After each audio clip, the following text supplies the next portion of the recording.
Hello and welcome to the Ariman Show. I'm your host Ariman Upasni, and this is the fourth part of the 10-part series called Indian Retention League. It's a series where I'll be talking about the players that a team has retained, the players that a team may target, the players that a team may get back using their RTM cards. And today we're going to be talking about that one very special team, one of the best teams in IPL to still not have won the trophy. Royal Challengers Bangalore.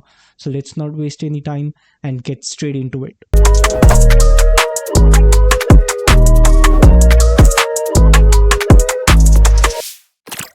So this time around, Royal Challengers Bengaluru have retained only three players, which means they're probably taking inspiration from Punjab Kings and again going for a complete overhaul. Except only one thing, they've spent more money than Punjab Kings, and rightly so. They've retained Virat Kohli for 21 crores. They've kept Rajat Patidar, and they've also kept Yash Dayal. A questionable retention, in my opinion, but uh, they've kept these three players that they feel are an asset to the team and are looking to restructure the entire team around these three. Virat Kohli, as we know it, for RCB will be an opener, and obviously the captain as well. That's been announced. He will be the captain. So RCB is not going to the market looking for a captain like Shreyas Iyer or Rishabh Pant or KL Rahul. On number four, they will probably have Rajat Patidar, a top order batsman who can play some explosive cricket and yet um, keep his wicket and play throughout the innings if needed patiently. And then you have Yash Dayal, who I think it was in 2022 when he was in GT and he gave away 31 runs against Kolkata, especially Rinku Singh, when he particularly rose to fame infamously. But after that, his season with RCB in 2024, it actually was really good. And uh, to be honest, okay, it does make sense why they would retain him. But my only opinion is maybe they could not have retained him, and maybe they could have gotten him for cheaper. And I don't know what goes on with their head because they have not retained Mohammad Siraj. So that is again a very questionable strategy. I mean, I know Mohammad Siraj is not in the best of forms right now, but come on, you cannot let a player of that caliber go so easily. They did that mistake with Yuzvendra Chahal. They regretted it for seasons to come, and maybe letting Siraj go, that would be a mistake that they would regret for seasons to come as well. So let's see what other players that they can target as of now. To fill the second opening spot along with Virat Kohli, I really feel RCB can go for Jake Fraser McGurk. He had a sensational season with DC last year. Uh, and he'd be a great fit in RCB considering their very aggressive mentality. If not him, if DC do manage to retain him, I think they do have one retention remaining, if I'm not wrong.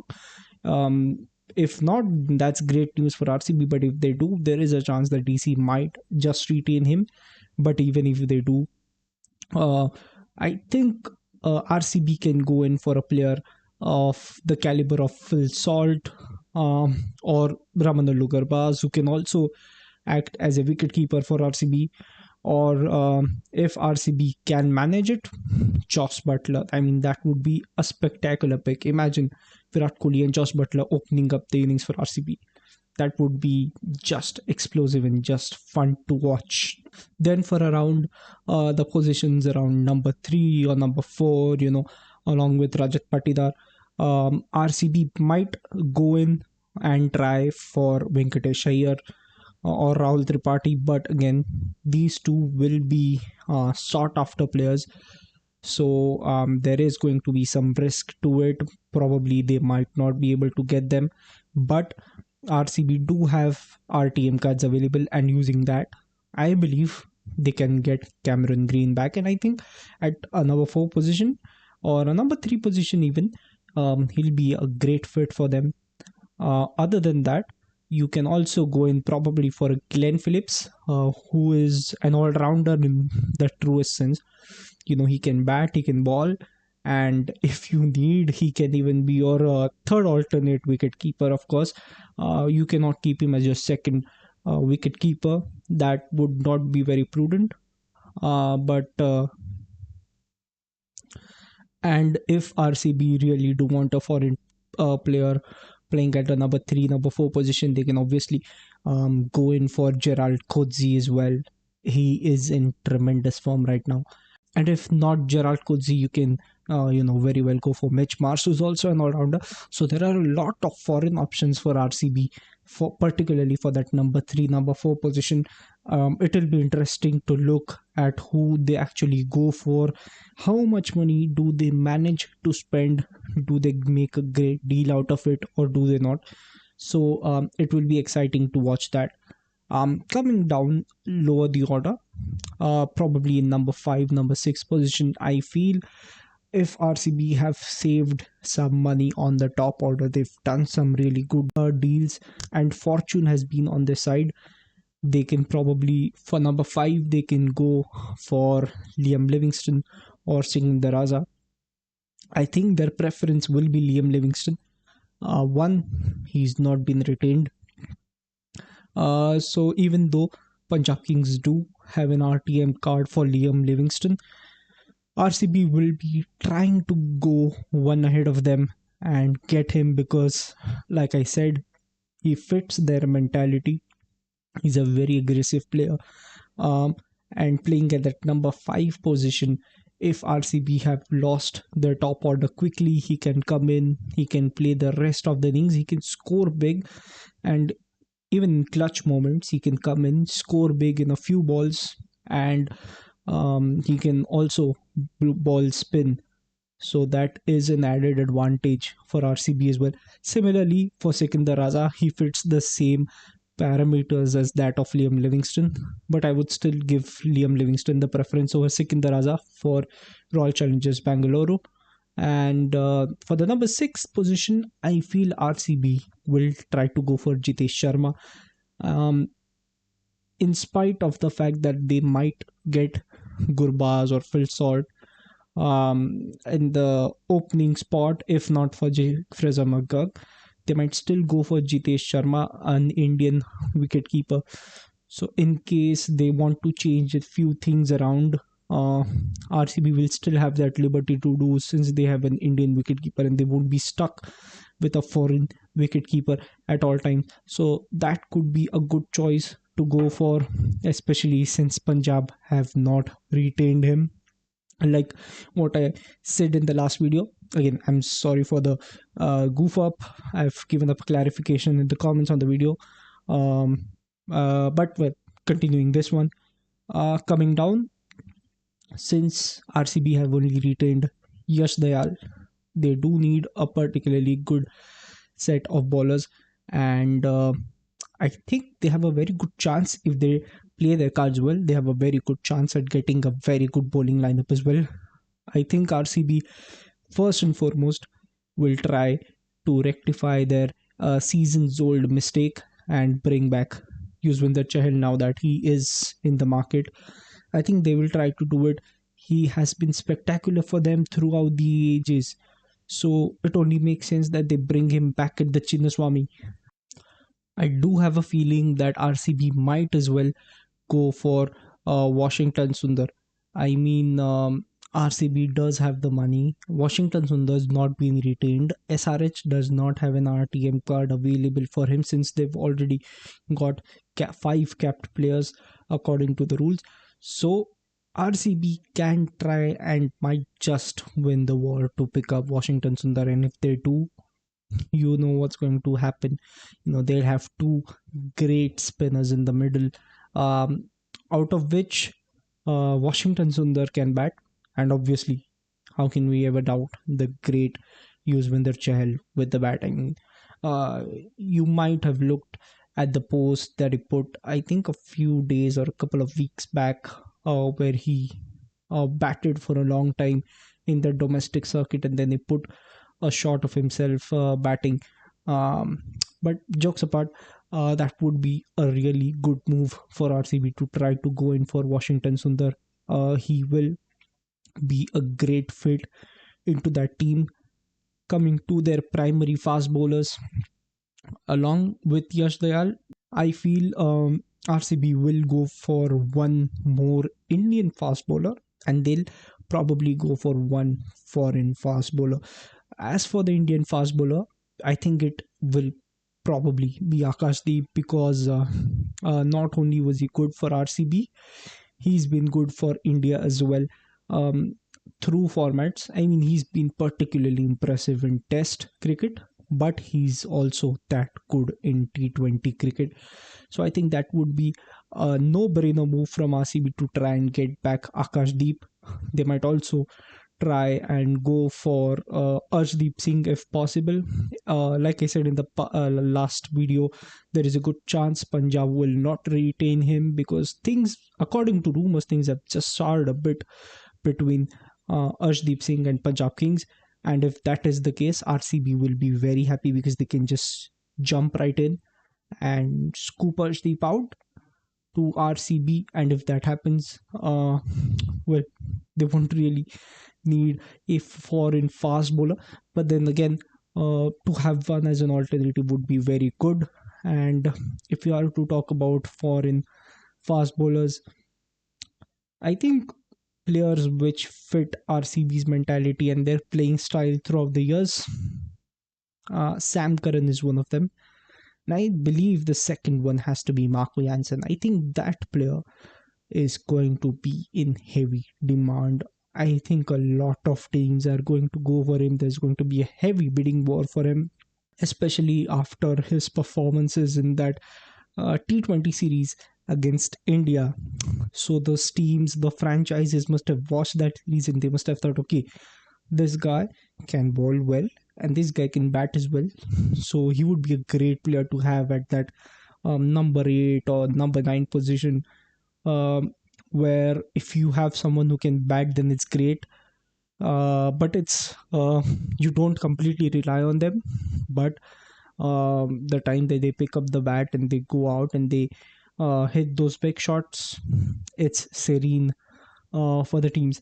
So I think Sam Curran or Marco Jansen, that would be a very good choice for RCB. They could also go in for Henrik Nortier, who can, as we all know, hit a few big shots as well himself. So I think these are the three foreign fast bowlers that RCB might look into. Uh, Other than that, um, talking about wicket keepers, as I've said, probably RCB can go for Gurbaz if they don't go for Phil Salt or Jake Frisenberg.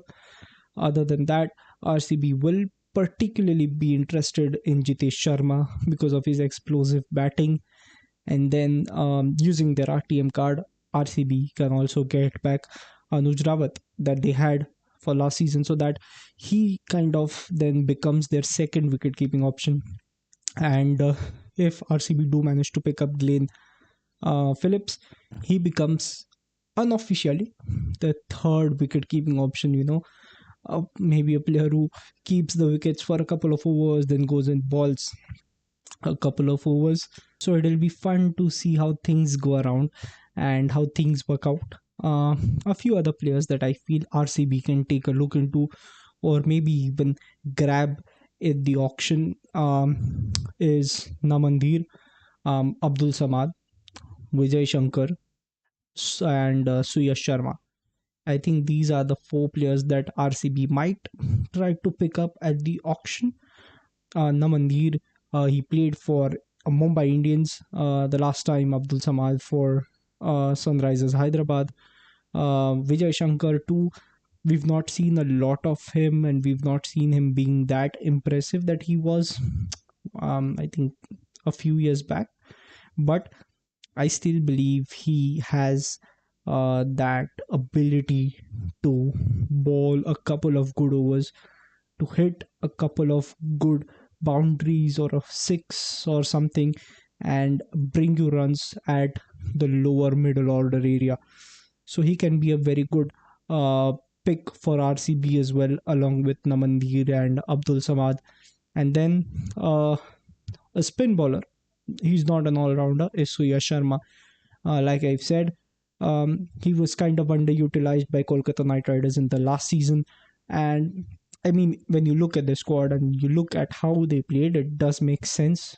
He did not really have a place for him in the team, and they did not retain him, using which maybe RCB can gobble him up and utilize him well and get that 2022 season form from Suyash Sharma and have him perform for RCB at the biggest stages. Now, a lot of you might be thinking, why am I not talking about Rishabh Pant or KL Rahul? As you might have known, KL Rahul did play for RCB a few years back, but then he left because there was some, um, because there were a few arguments, if I can say it that way. Uh, but in layman terms, there were a few things that they did not agree upon, and KL Rahul needed a fresh change and he moved out. But the main reason why I don't think RCB will get either of them is not because they don't have the money. They absolutely do. They can very easily pay 30 crores upfront and take Rishabh Pant. But since RCB don't really need a captain, they already have a captain, they don't want a captain. And Rishabh Pant and KL Rahul will be in the market specifically to be picked up as a captain and, of course, as a batter for KL Rahul and a batter wicketkeeper for Rishabh Pant. So if RCB do go in for either of the two players, there can be some conflict between the player and the management, because obviously the player was hoping to be picked by a franchise who would pick him up as a captain and not just a wicketkeeper batsman. Of course, RCB can make them vice captain, but I don't think that is in the best interest for the player or the franchise. So that's the reason I feel RCB will not go for either of them. Uh, Maybe if RCB does talk to the players, I don't know if that's allowed. If they have talked to their players and the players are fine with not having a leadership role as such, then in that situation, RCB can very well go for either of these two. But if these two are in the market for a leadership role and for obviously their batting experience, RCB does not go for them. That's very clear.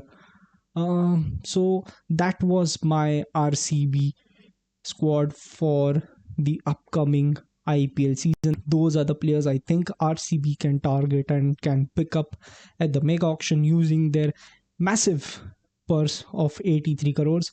I hope you enjoyed the video. Do like, share, subscribe. I mean, go on, send it to all of your friends who watch cricket and enjoy it with them. And if you do have any comments, if you do have any feedback, if you do know any players that RCB can pick, do write about them down in the comment section, and maybe we'll have a chat there. uh, until then, sayonara, see you in the next part. Bye bye.